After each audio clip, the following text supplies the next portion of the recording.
Okay. Hi, Good morning. good morning. How are you today? I feel like I'm operating a little bit outside of time and space. Feels like that pretty often Mhm. these days, huh? Yeah, it really does. Yeah. Yeah, Mm-hmm. yeah. Mhm. But I was just looking at this tree outside the window, this big peach tree, and it just looks so serene and peaceful. And there's like a little breeze, and it's like dropping me The back into the big one. big one. Yeah, dropping me back into like, oh right, okay, I'm here with the tree. Have you ever watched videos? I wouldn't expect that you would, but maybe you have because I don't know. Who knows? You know Only one way to interesting find things. out. Have you ever watched somebody prune like young fruit trees? I haven't watched videos, but I've seen it happen live.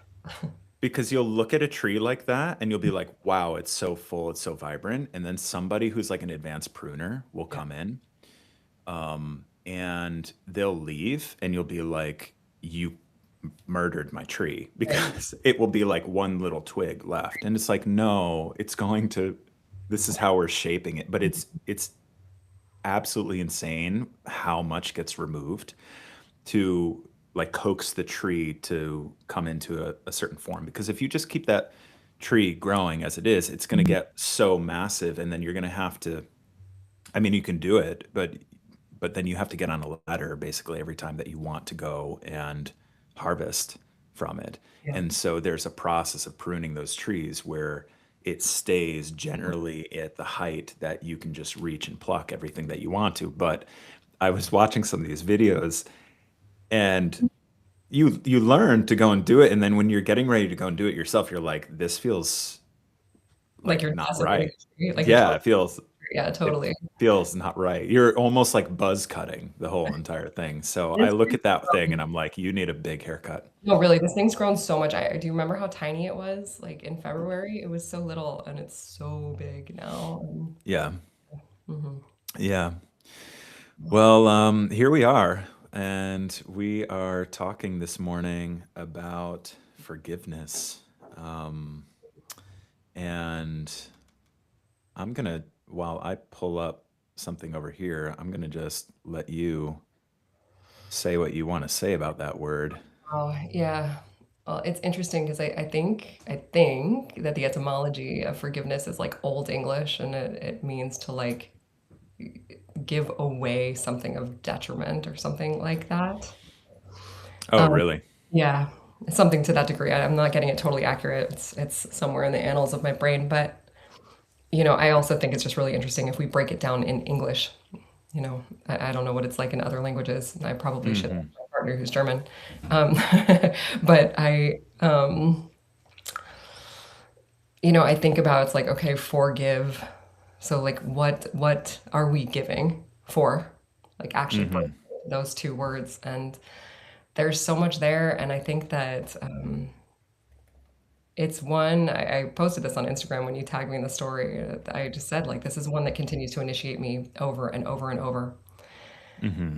Up, there we go. Yeah, to give up. And I Yeah, thought it to like give away completely away, give. something of detriment is the way that I was taught, that was like give away something that was like detrimental, to let go of something detrimental. To give completely, hand over or remit a debt, Old Yeah, English source. Yeah. yeah, Giving up the desire there it or is. power to punish. Hmm. Hmm. Yeah. Yeah, and I feel initiated by this over and over and over because I think ultimately every time I have really tapped into it, it's the purest expression of peace inside of myself. Like Yeah. such peace. And also it goes hand in hand with another one that I feel like I get initiated by all the time, which is patience. And Hmm. and I think to be in the field of forgiveness is also to be in the field of patience. Hmm. And patience requires a great deal of understanding.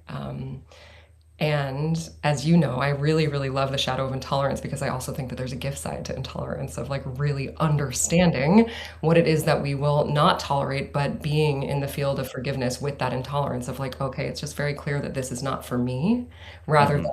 intolerance being, impatient or vindictive, or in Yeah. any like pedantic or pejorative manner. Yeah. Yeah. You know, you know, there's, there's something to what you're saying there. There's something always interesting about how it's like when intolerance is coming from a space that is your own wounded self. It just creates additional pain and distortion and suffering and disconnection. But when it's coming from a space that is not that is not enmeshed with any sense of like self-servingness. It's actually just it just is allowing for life to kind of flow and move in the way that it needs to, and bringing into alignment the things that want to be brought into alignment, and letting go of the things that are no longer. Mhm. And so, I think we'll go a little bit on this journey. One of the things I just want to say for anybody who's watching is one of the things that I'm doing with this series in the mornings on Thursdays is, if you've been following along, I'm going through the entire arc from 1 to 64, and I'm being joined by very amazing special friends and guests who want to come in and surf the contemplation and exploration with me. And Evacheska is a perfect person to come on and talk about this fourth key, because this happens to be her life's work. So you would imagine that she probably has something to say about this, because it's one of the most pronounced archetypes in the essence of who she is, and her soul really incarnated to explore in this life and to learn and practice through. And so, intolerance and understanding and forgiveness. And I think that we all have, something that's interesting to me with the keys is that there are words in the keys across them that maybe you've never really used or thought of before or related with regularly, or have only used in very niche contexts. And then there are other ones that are used pretty often, and we can easily tap into this sense of like, oh, I know what forgiveness is.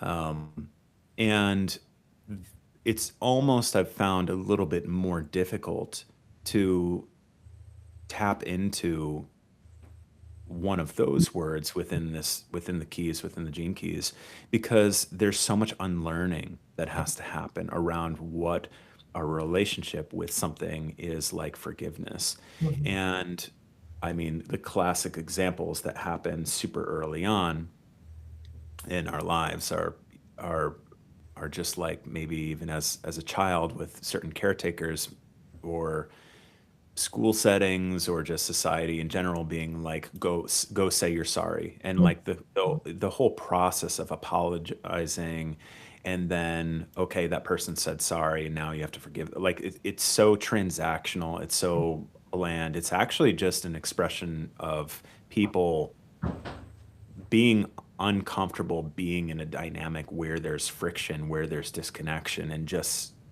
giving lip surface to something like that, just to try to move past it and just sweep all of the Mhm. gunk Mhm. under the rug, to not have to relate with it. Yeah. And so when you look at a key like forgiveness, and seeing this journey around like where we find a sense of intolerance with one another, and knowing that this journey has something to do with understanding how we come into understanding with one another, it's like, it makes sense when you look at these words in this journey. But one of the phrases that Richard speaks when he talks about this key, which I think is really powerful, is that he's like, to its etymology, forgiveness seems like it's given, Mhm. like you give forgiveness, but actually it's like, also it's claimed. Yeah. It Yeah. is claimed. Mhm. Mhm. And there's so much that we're going to get into, but I just wanted to set a little bit of a framing here and Yeah. as a launch off point with that around how, and even hearing from you around your own relationship with forgiveness and different maybe epochs through your life of how you've interpreted Mhm. what forgiveness is and your relationship with it, and Yeah. maybe even being tested around that specifically, as I would imagine Yeah, certainly, you've been. certainly. I mean, I'm really grateful to, I'm turning 40 a week from today, by the way. I've got 1 week. Woohoo! Uh-huh. And I am feeling really grateful at this juncture in my life to feel like, I can't say necessarily that I've like mastered understanding. But then as I say that out loud, I really wonder if like that's me like kind of shrinking a little bit because I really feel very grateful to have at the very least like really deeply metabolized understanding that more often than not it really is it's my first nature. Hmm.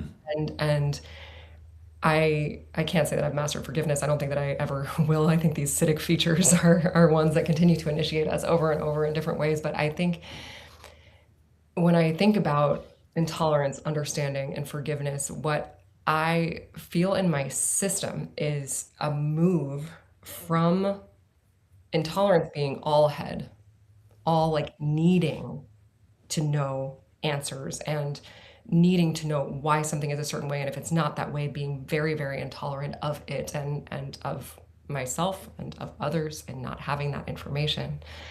And moving into the place of understanding, I'll skip over understanding for a second. In the place of forgiveness, when I do tap into that space and when I'm able to really be in that space, it's all heart. Hmm. It's all compassion. It's all really in the heart space. And it's harder for me to articulate because it is such a deep felt sense and it's not in the head. But the gift of understanding is really where the two meet.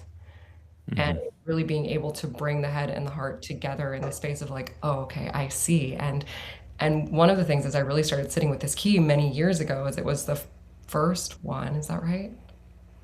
And then maybe it was the second one that I really delved deeply into. I think I went straight for grace. Hmm. Oh, Working with the keys. nice. Um, Nice. yeah, my first dieta, I think that's where I went. Hmm.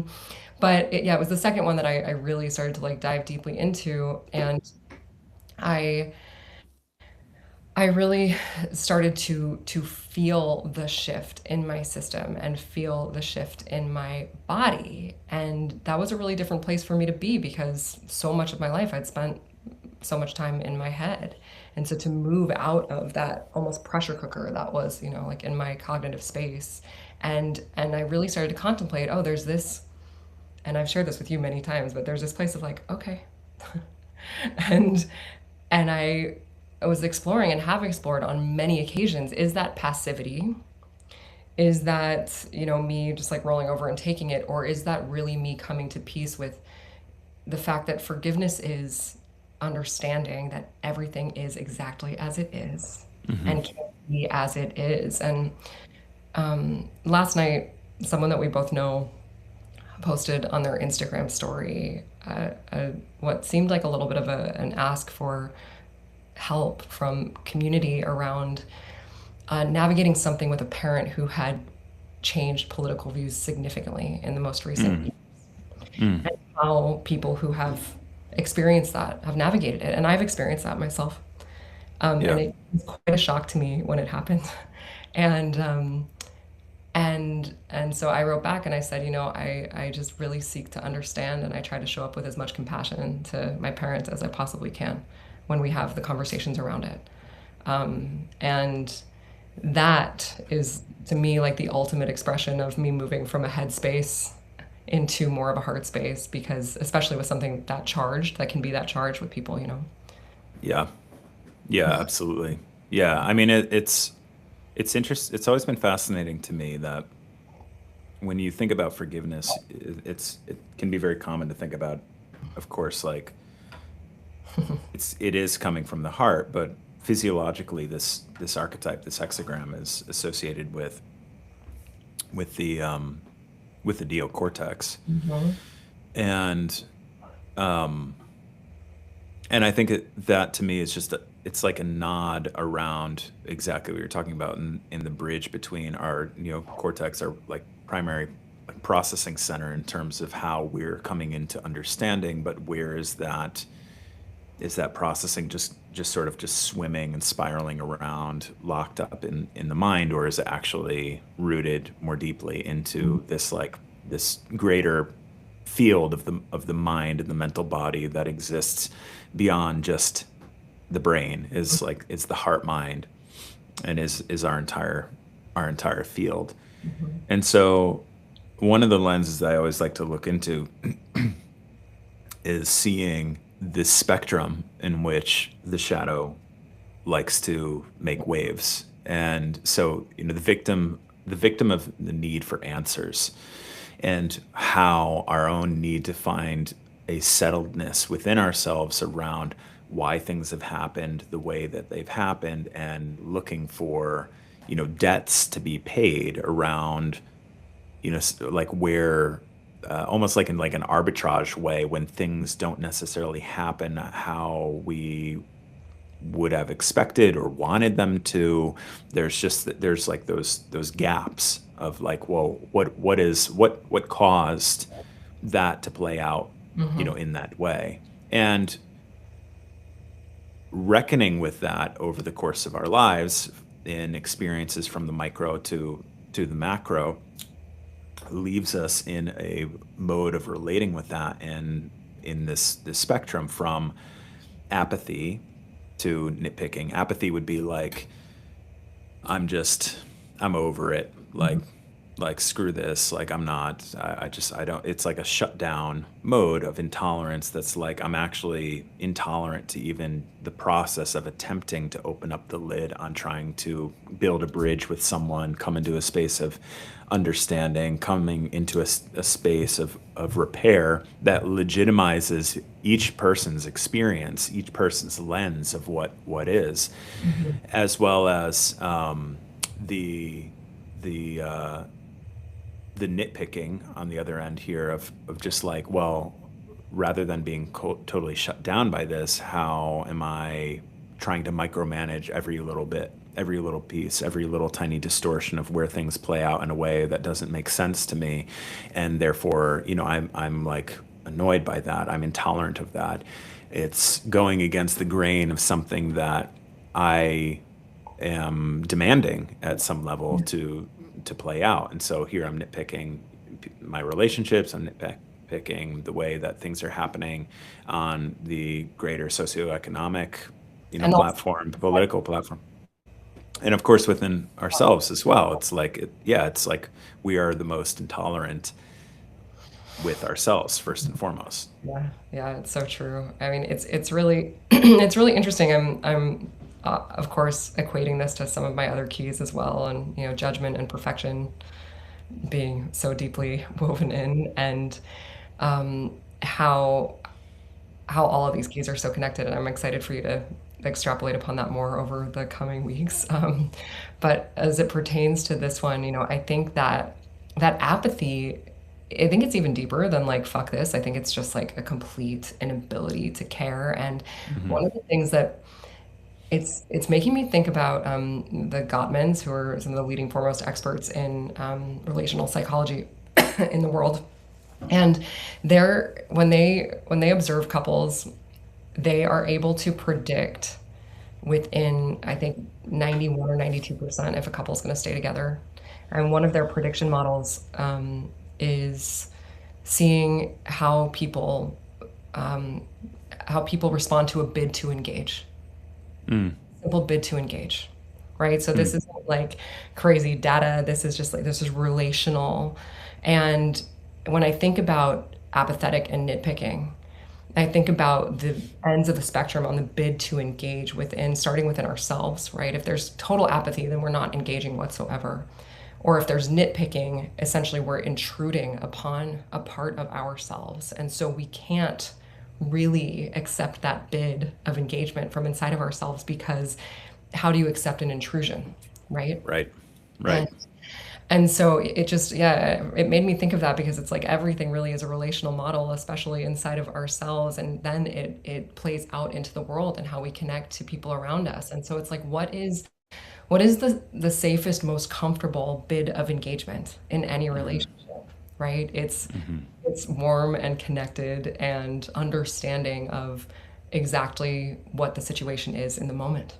Hmm. You know, agnostic of where the triggers are, where the activations are, or the pain points, or the things that we see that need to improve, that there's something there that we can actually say, okay, yeah, I want to lean into this. I want to be part Hmm. of this, whether it's the solo relationship or in relation to another. Hmm.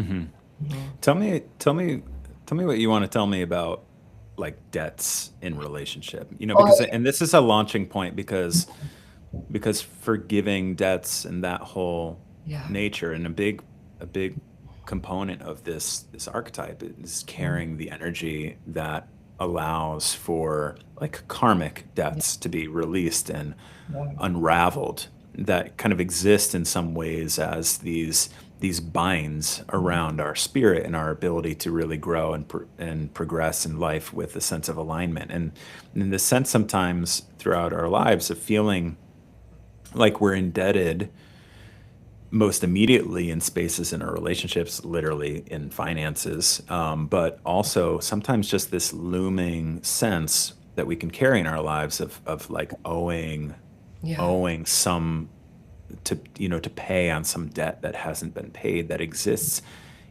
even like far beyond when we were born. And I mean, we see this a lot in like in culture, and a lot of talk around all of this, and how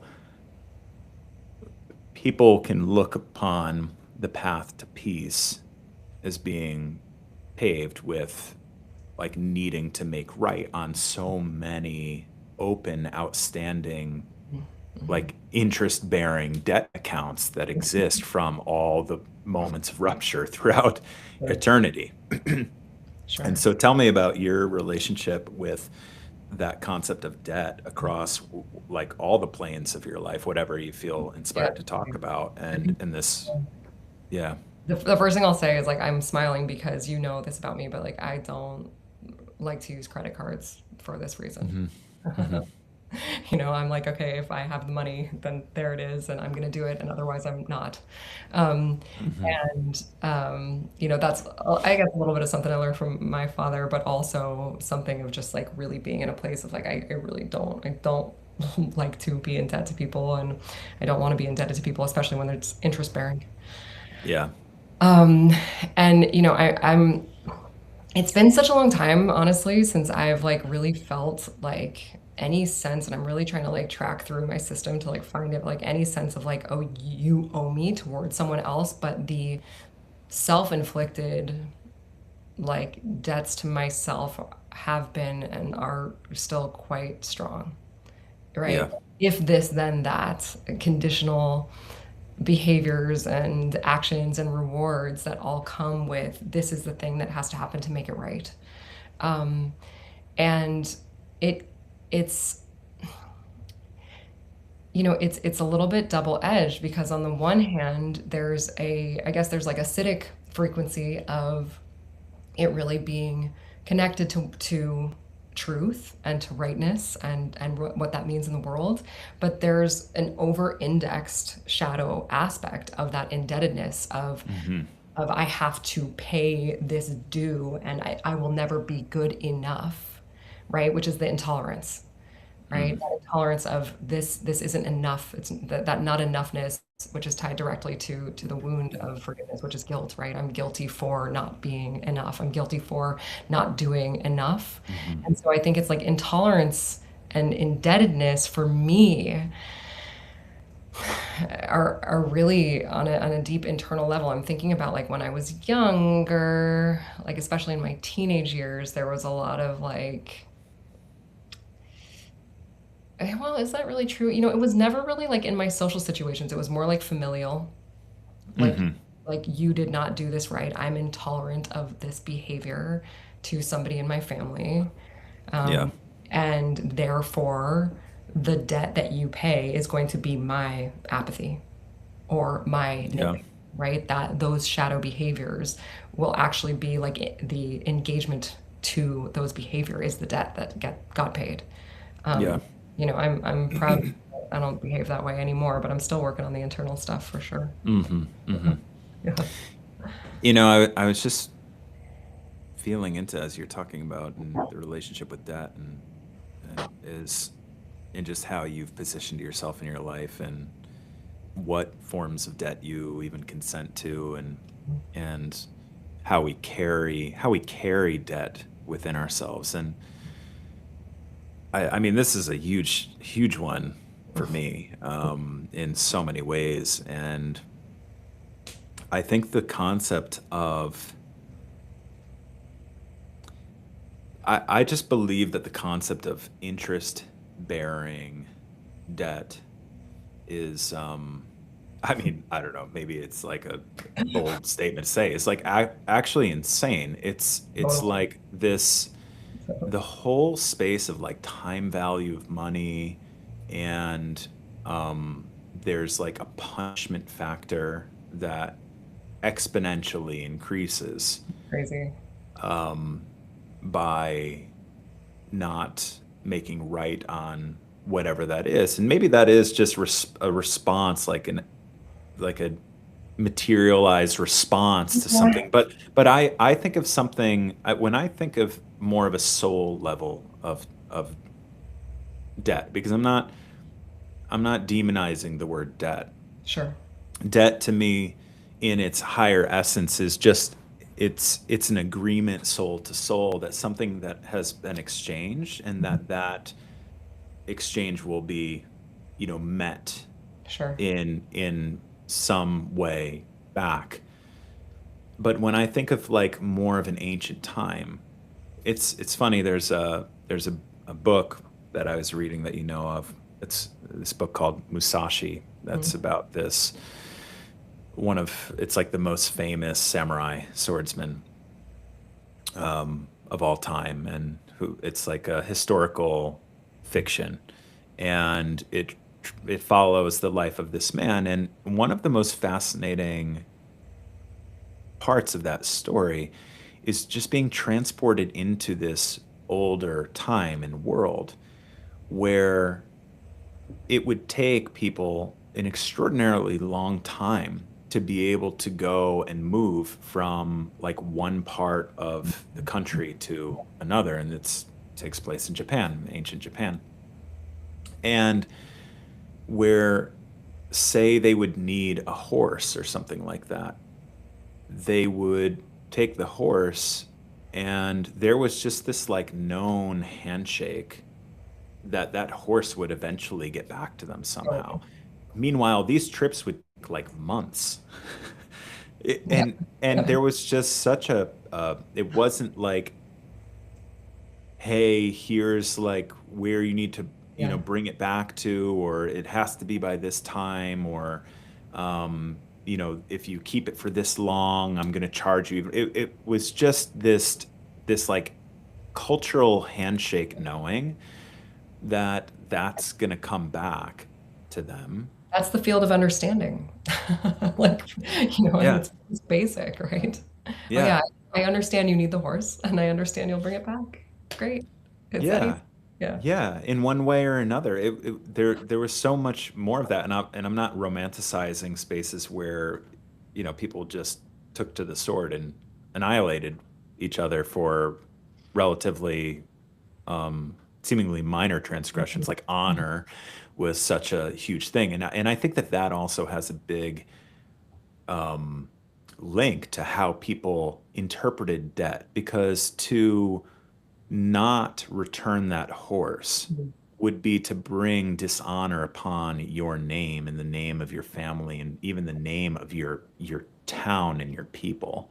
And so people related with this sense of honor in a way that was like, that just understood how to stay in touch with maintaining the balance of the scales, but with such a loose grip.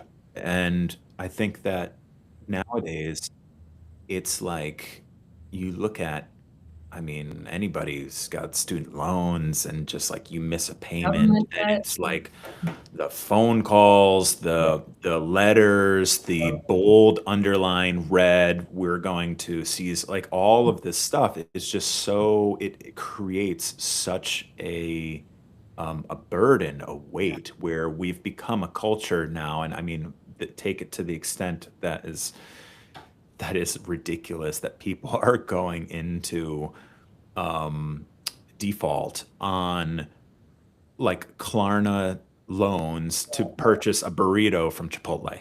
I Like know. that is happening right It now. used to be like medical bills were completely decimating, and now it's like actually something like that, which is really heartbreaking. But like it's interesting to like move into the ancient Japanese field and honor, and then come back into our culture of today and how Right. everything is financeable, but then will put you into crippling debt for the rest of your life with so much interest. But then I think about, again, like if we bring it into a personal level, one of the ultimate debts that we create within ourselves, especially in today's day and age with all of the distractions and everything that we've got going on and all the things that keep us from rest, is sleep debt. And Yeah. sleep debt is real, and it has been studied, and it is trackable, and there is interest accrued. Because the Hmm. more we default on our rest, the more debt we go into, and the I more. feel, I feel, I feel called out. I feel attacked. I mean, I'm about myself here, but I think it applies to both of us and so many of us. And I got a text this morning from a girlfriend who was like, sent me something funny that she saw online, and she was like, "This was really funny. Have to thank my crippling insomnia for this." And I was like, "I don't love that you have insomnia, and I also don't love that you were on your phone in the middle of the insomnia, because the phone is going to make the insomnia worse, proven Yeah. with the blue light and everything."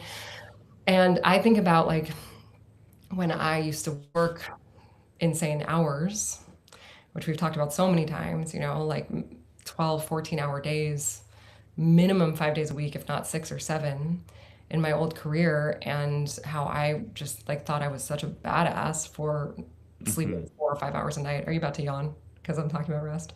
It looked like maybe Oh on no, your face. no. I'm just like looking. I'm like pulling something up. I thought maybe there was gonna I I knew it was gonna come, which I was happened actually not, but talking about rest. And like how I just thought I was so badass for like not needing sleep.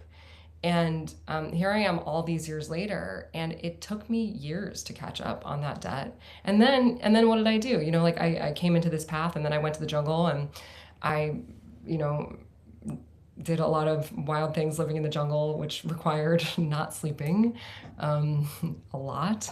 And hmm. in ceremony, something like, what was it? I was there 34 times in 60 days, and Oh not yeah, sleeping, and then coming home for 3 weeks, and then going right into another one of those experiences, and over and over and over. And so then realizing a couple years into it, like, oh my God, I have put myself into deeper sleep debt after leaving a career where I wasn't resting.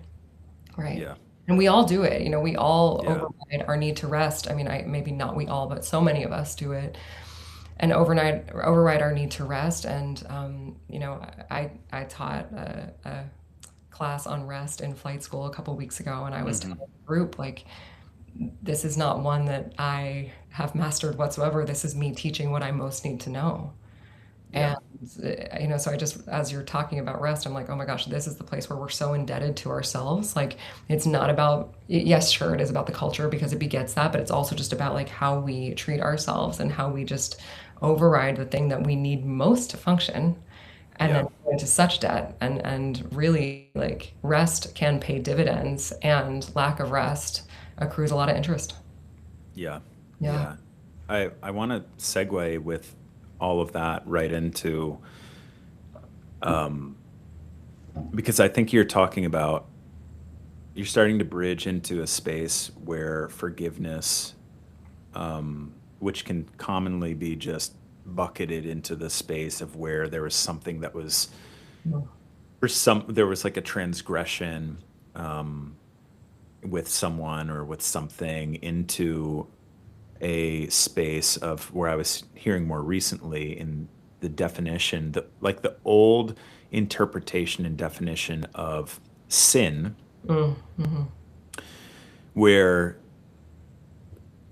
like forgiving, like the forgiveness of sins, like that, even just from a spiritual space, and how religion has kind of distorted Totally. the essence of what sin is portrayed as this thing that like you've done something wrong or bad, and therefore you need to pray for forgiveness. You need to pray for God's forgiveness, for life's forgiveness, to remove. I literally used to think about this, and I think this is something that I can't recall. I mean, there were some like nuns around. I grew up. I went to Nuns around, like a should you say? Catholic school, and there were like nuns taught Italian. That was like when my mom went to the school. It was like nuns taught everything. Mhm. When I started going, there was a nun as the principal, and there were some nuns who taught Italian class, and they did not know how to teach a language. This is a sidebar. They, it's like the tests. They would curve the tests based upon whoever scored the highest score to bring them up to 100. Mhm. And the like average highest score on the test would be across the entire class of like 35 people would be like a 30. Oh my And gosh. so the curve was like 70 point. It was just not set up. They just, bless them. They didn't It's really have funny.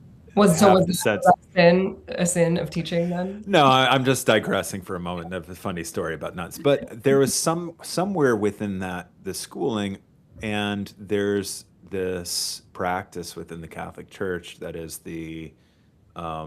reconciliation, where you go, which there's a lot that we can talk about with Mhm. reconciliation and ways that like the mafia would use like all of that and the practice to be able to, and you being Italian, you know, it's like that was very distorted in many ways, but in its sort of pure advertisement was like, here, go in and sit in this confessional beside, you know, a priest. And I mean, there's obviously a lot going on there, but Yeah.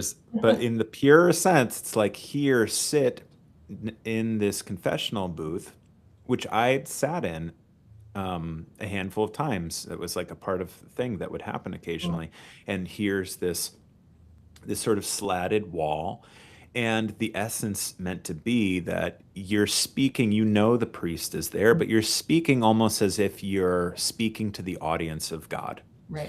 Sure. to share the things that you've done that you know were bad, to pray for forgiveness. And Mhm. obviously there's like a lot of distortion around all of that, but the reason why I'm bringing this up is that the old, like the etymology of where that word comes from is around Mhm. to miss the mark. Yeah, of That is a very different interpretation of what sin is than what course. anything of what I grew up around, because sin was the sense of something that was bad. There was something that was said at some point along that territory, that to sin was almost as if there was a like a black smudge that Mhm. was placed on your heart, and you went to reconciliation to cleanse the black smudges on your heart, on your soul, on your spirit. And so that fear, that sense of like, oh, I've done these wrong things, Right. and I need to go and like ask someone else for forgiveness, so that I'm not going to be carrying all of this darkness, all of this like, you know, stuff that might send me to eternal damnation. Mhm. And then you look now, I mean, this took me what, 35 years of my life to come across that the actual Right. real older definition of sin was around to miss the mark, and was related with more of the sense of like, here's where I missed the mark in a way that maybe I wanted to show up, Yeah. or I missed the mark in my ability to bridge a sense of understanding with someone else. That is, yeah, you know, like an archer missing a bullseye. Yeah. And that, to me, opens up so much more of a space that to resolve, to forgive sins, is coming into a space of understanding Mhm. of why the mark was missed, rather than this is this like awful, awful experience that I need to clean the slate of. Otherwise, I'm going to be sucked into the well of eternal damnation. Yeah. Yeah. It's interesting to hear you talk about it because, I was thinking this morning as we were preparing to have this conversation, like, is it because this is my life's work that I feel like of all of the keys that I have delved very deeply into in my chart and also the others that I've explored, is this the one that I actually feel like takes the most inner work? Is it because it's my life's work, or do I actually think that? Like, can I be objective Mhm. about it? I don't really have an answer. I have no idea. But I do think that, like, coming to a place of understanding does take a lot of internal work. Mhm. It takes a great deal of work to even be in a place of peace around a missed mark takes Mhm. a lot of work. And Yeah. I think, like, we talked about this a little bit actually when we were in our last conversation with Karen, around, what were we talking about? Around yin, around femininity. But was saying that, like, the planet, the earth, as like the ultimate divine mother, is so forgiving of all of our missteps, of all of Mhm. our misgivings, of all of the ways that we fuck up, like, and really, like, does the planet actually, like, if we could tap into her consciousness, like, would she actually see anything that we do as a mistake? I'm not Mhm. so sure, and I think a lot of climate experts and various other people would probably argue with me, but I really, really believe that, like, she lets us be here. We get to Mhm. be here, and that is understanding. That's like, you have a 3-year-old, Mhm. we see all the time how he messes up, but it's not a mess up. It's just moving through something, and Mhm. we're never intolerant of his mess ups. We love them and we're entertained by Yeah. them, right? And that really is what understanding is. It's like really being in the field of every step is perfect, even the ones that miss the mark, Yeah. right? Because Yeah. each of them holds such information and such value and such fodder through which we can grow and understand ourselves and understand the world around us and learn. And it's like when we can actually hold that information, embody that information in our nervous systems, again, which comes back to like the deep work that is really required to be in understanding, then it's very different, right? When we have the Mhm. capacity to hold that truth that, oh, okay, this felt like I missed the step. I mean, I quite literally missed a step back in April and broke my foot, Mhm. and and have seen the incredible perfection in that Mhm. entire experience, down to, Mhm. the way that you guys have cared for me, and all of the other, like, really beautiful and challenging things that have Mhm. come through it, right? But if I'd spent the past 3 months, 3.5 months in a space of intolerance, of anger toward myself, of nitpicking, oh, if I hadn't just, or if I had just, or, like, reliving that, I'm so grateful that I have not, like, been in that space of intolerance, but it could have been a very different recovery. And I think that my body actually probably would have taken more time to recover had I not just been in the field of understanding Yeah. around that misstep, right? Quite Yeah. literal misstep. Yeah. Yeah. Yeah. Yeah, and I think that that's what's so powerful about this field of understanding is that it opens up our eyes to being able to Mhm. see something from Mhm. that the light of a different lens. And it's like if the square is the broken ankle, it's like if you're only ever staring at it from that lens of just like what that was and just how reckoning it was for you and all of just like the very just crunchy literal physical all of that you would miss an entire other series and ocean of different perspectives that are available Right. of being able to understand and interpret all of the other ways that that experience that's happening in your life Mhm. is both like shitty and it's also evolving at the Yeah. same time, and I see this more and more these days in a way that is comical to me, even around like getting sick and having a fever or something like that. Yeah. It's like it's not lost on me when that happens where I'm like I am experiencing an illness. There's the truth of that sucking and it being uncomfortable. And there's also simultaneously the truth and the understanding of that my body is self-correcting, is releasing, is adapting to Mhm. really in some way like evolving and mutating through something that is. in processing something that is in there. And if I don't allow myself to expand beyond the walls of like that solo framework, that solo mentalized tunnel vision, nitpicking type of Mhm. lens, and open up more deeply into like the heart that can really see things from all sides and all spaces, then I'm actually missing Right. a big like sense of relief, a much broader sense of a deep breath, a sense of fresh air around an experience, and a sense of peace around it because it is held from all of these other perspectives that envelop it and hold it and carry it, Yeah. instead of just that singular lens that places all of the weight on ourselves of this is like all. Yeah. It's very self-centered, it's very selfish. I mean, I'm even experiencing it some in some levels right now where Karen is traveling, and so I'm here home with doing all papa duties and animal care duties, and this morning was intense, and there was a lot going on, and to simultaneously exist in that space of there is the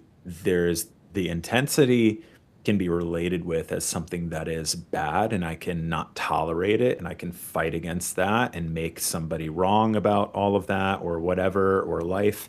And in that lens, all of that weight of all of the literal stuff of It like the goes on to hay you. bales, and it It goes on to you. weighs down the shoulders. Right. Instead, if I'm orienting to it as this is what life is choosing through me right Mhm. now, Mhm. and I'm in relationship with everything else that is holding this experience with me, then I just need to walk the steps that I need to walk and just be with myself and be in that space of a deeper sense of understanding of the possibility that this is actually a great gift for me Yeah. right now, Yeah. rather than the weight of that debt. I have to pay off that debt.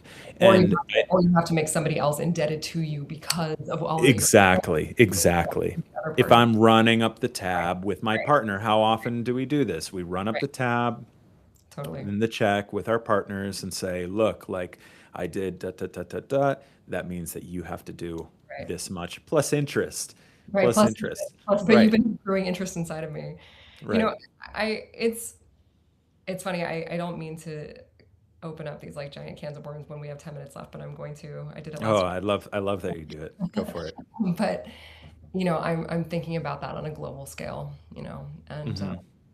And Dominic and I are planning on having kids soon, and I have had questions from people like, "Are you sure you really want to have kids?" Like in today's day and age, if I hear somebody say the state of the world to me, that phrase like one more time, I don't. Hmm. That's my intolerance coming in right there. Like, oh my gosh, I Hmm. can't tolerate that statement again with the tone that it comes at me with, Hmm. because it's like, what if we actually see everything that's happening right now as exactly everything that is supposed to happen?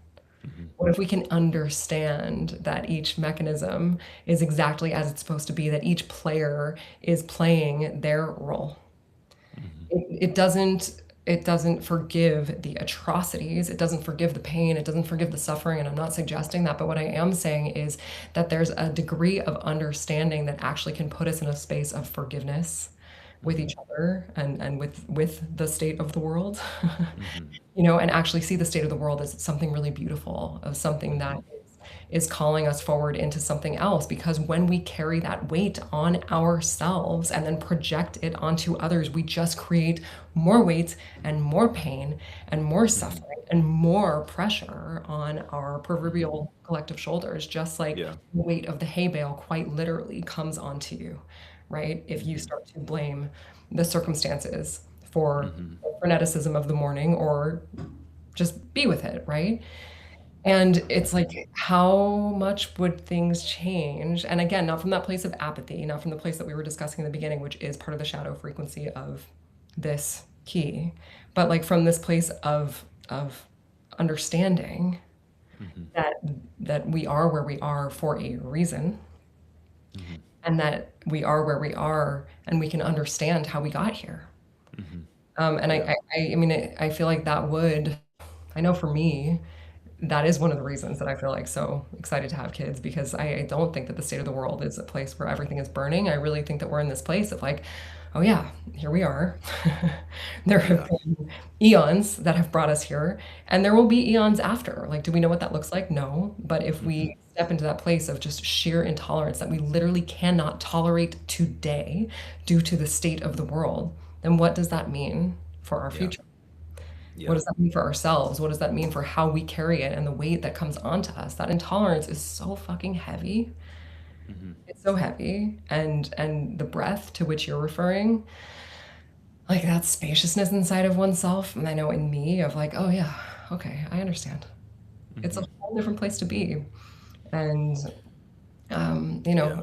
like I said, it takes work, but it is such a relief. And also it takes way less work than holding the intolerance. It takes Yeah. way less work. Yeah. It's way less pressure on the system. It's way less constricting. Hmm. Yeah, you know, like projecting that debt onto people is um, heavy. This is where when you look at these keys through the lens also of the programming partners, and Mhm. you start to see the the orbiting of these shadows and these gifts with one another, it just opens up a whole other dimension because this key of rebirth, the gift of revolution, the shadow of reaction, the reactionary energy that comes from that intolerance, like to rebel against the state of the world through that reactivity that is rejecting really what is. And there's an importance to that role because it is the seed. The shadow is the seed Mhm. for the becoming. And so at a collective level, when we're seeing the dial being turned up on the reaction and the intolerance and everything that comes with all of that, it's like the seed is magnifying so that it can be met with the light of our awareness. And in time, the journey of that alchemy is that by like bathing that frequency, that field of that shadow with the light of our consciousness will in time like incubate and water and nurture that seed for it to crack open and give a path towards a new way of revolution and understanding. But how much right now there is this like I I've one of these phrases. You have to look at some of these cliche phrases and you have to really unpack them a little bit more deeply, where you look at something like to fight fire with fire. Uh-huh. It's like to fight fire with fire was this like popularized phrase. Who knows where that originally was? I want to see. Sometimes one of the cool things about the stream is I know. like who said Fight to fire with fire. fight fire with fire, and you can just like find this stuff these days. It's William Shakespeare. Interesting. You know what? I feel a little ashamed that I didn't know that as like a major Shakespeare fan. I feel ashamed that I was not able to cite that. The exact modern phrase, fight fire with fire, but he wrote famous line, okay, be As a stirring user, as, though, like he probably meant it in a very specific, beautiful way, and it got incredibly distorted, as these things do. yeah, You know, comes from the 19th century American pioneer practices of setting controlled backfires to clear brush to stop massive wildfire. Who knows? But I'm looking at it from an elemental principle. If yes, there is an over and like almost like a Chinese medicine principle, like if there is an over indexing of fire, you need to meet that with water yeah. in order to neutralize and balance and bring things into balance. And I think that is when I look at something like understanding, it's like bringing into balance. It's relieving the pressure, it's relieving the intensity, it's relieving the forest fire that can come with the intolerance and the reaction, with a sense of this like enveloping water that just isn't so rigid, isn't so sharp, is softening into a flow around different ways of perceiving what is.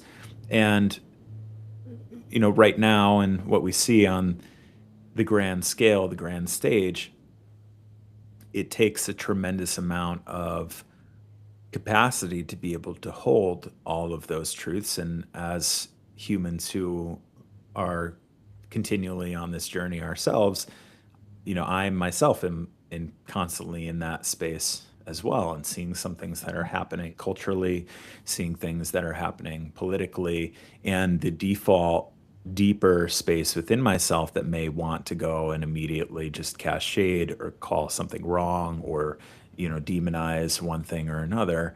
And I find that when I connect in and tap into that field of forgiveness, Mhm.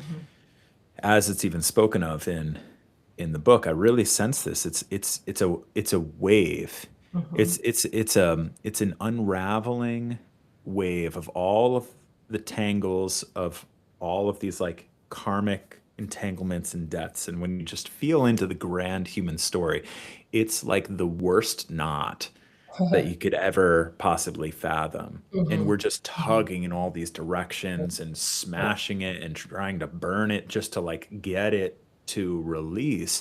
And forgiveness is this wave that is just like flowing and unraveling all of these tendrils, all of these ropes, and all of those binds from the future to the past. And so, a practice that I've connected with deeply around this key that came through this field is that especially in the healing space, we can immediately in time as we start to develop our abilities in the healing space, it can become more familiar to us to go and visit these past versions of Mhm. ourselves. Mhm. Here's me when I was 21, here's me when I was 15, here's me when I was 3 years old. Mhm. I, Patrick, now can go back in time and go and take care of the young parts of me that needed support, that didn't get it in the way that he needed it in these different moments throughout my life. That is an act of forgiveness, of relieving the debts that kind of were stored and locked in these different moments in time by my love traveling back and meeting that version of myself, those versions of myself. Mhm.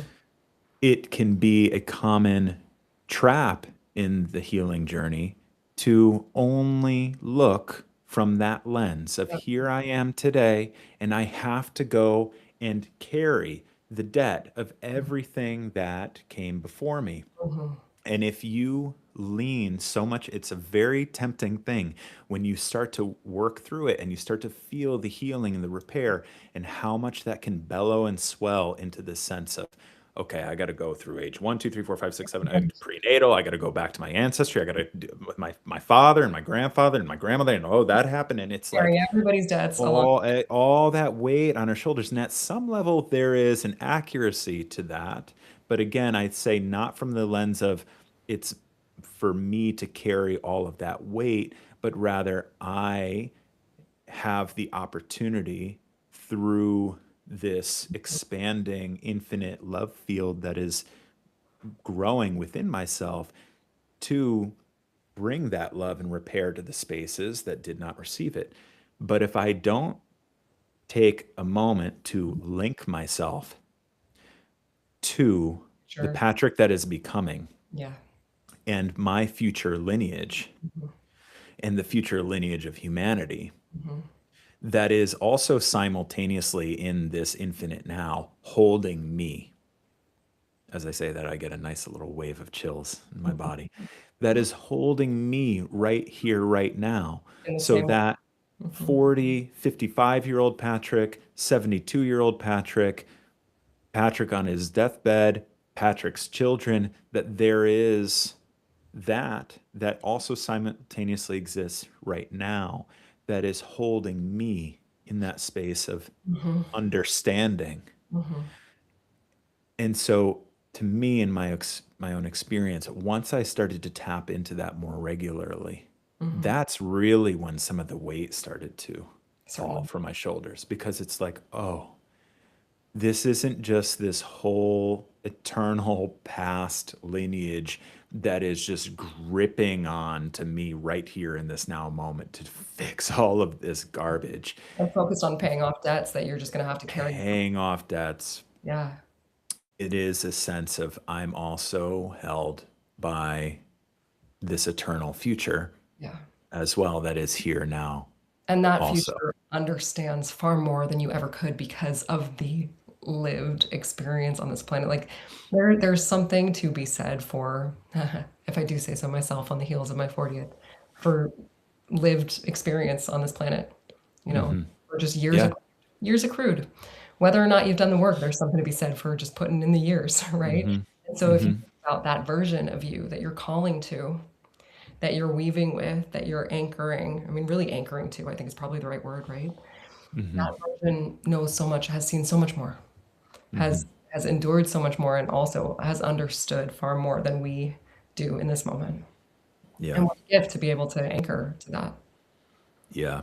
Mhm. Yeah. And I think that it would benefit us as a society in this moment right now and what we're navigating as a species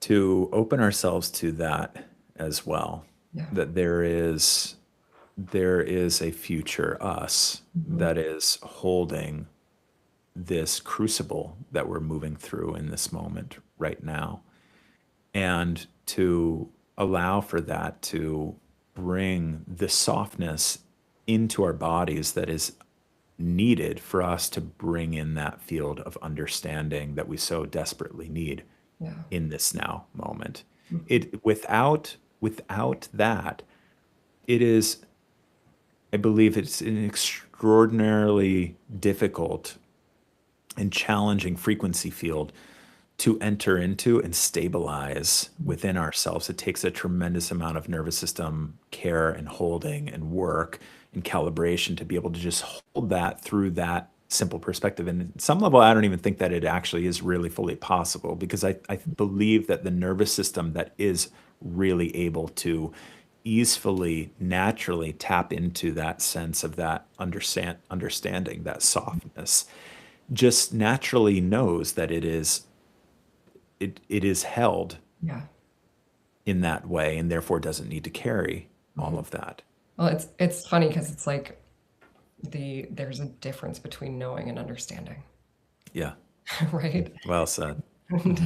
there's a really, really significant difference Hmm. between knowing and understanding. And so like that that version of the understanding and the natural knowing, it's like it's as Karen often says, it's GNOW, not KNOW. Hmm.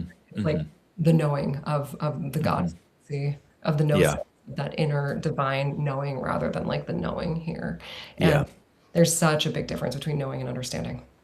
And Hmm. so it's like, that natural knowing just comes as an isness rather than a fact or a Hmm. piece of information that has to be digested. It just is. Yeah. It's the like open up your fingertips and touch it because it's right Hmm. there. Hmm. Literally right there. And you can just like breathe it in. Hmm. And it doesn't have to be tangible and it also doesn't have to be legible and it doesn't have to be articulatable, like any of those things. It just is. Hmm. It just is. Yeah. Mhm. Hmm. Amen. Well, Yeah. Evacheska, so lovely. I mean, Thank you. it's one thing that I'm learning in this process with streaming is like how tempting in some ways it is to just Hang out for hours. hang out for longer, because Yeah, it's so great, and totally.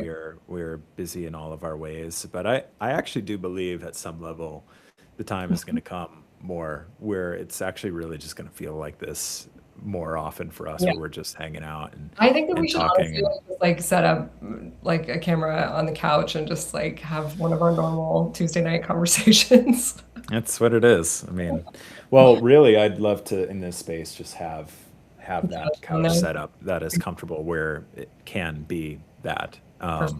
And Eric, I was talking with him. He was watching the stream on Tuesday night. He was talking about he's going to come on next Tuesday night, Good. and we're going to explore some stuff. And at some point, he was talking about how we can do a stream where he comes over and brings his camera and we try setting up a whole different setup and Cool. feeling what that feels like. So Fun. more to come there. But thanks to everybody who watched, Mm. and I'll be back this next Tuesday night for the night stream Night stream. and night stream, and we'll be back also again next Thursday morning, moving into timelessness. Next Thursday morning is Evcheska's 40th birthday. It is So she will probably likely not as great of a gift as it would be for her to come on stream on her 40th birthday. I think that she would probably find some other plans for herself that perhaps morning. be something different, but I will be back soon, I'm sure. Thank you. Okay. Thank you so much. All right. Bye. Bye.